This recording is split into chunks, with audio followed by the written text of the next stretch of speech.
Hi friends, this video shows how to set a screen lock and password protect this phone. Please don't forget to subscribe this channel. Please like and share the video. Press the side button, lock the screen.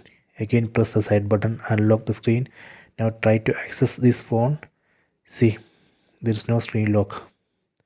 This phone is not password protected. I can easily access. I need to set screen lock. I will show you how to do that. Go to settings, tap on this settings app icon. Go down, select Face ID and passcode.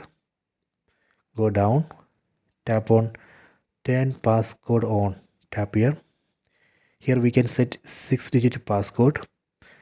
Actually, I need to set 4-digit passcode. Tap on passcode options.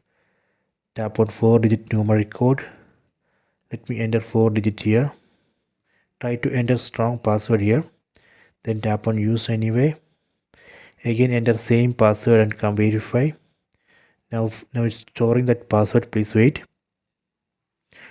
Okay, passcode is stored and screen lock is ready. It may ask for password of Apple ID. We need to enter the password of Apple ID to store the password. So let me test the screen lock. Press the side button, lock the screen. Again press side button, unlock the screen. Now try to access the phone. See, it's asking for the password. I need to enter the password, then only I can access this phone. So this way we can set screen lock and password protect the phone. I hope you have enjoyed this video. Please subscribe this channel. Please like and share the video.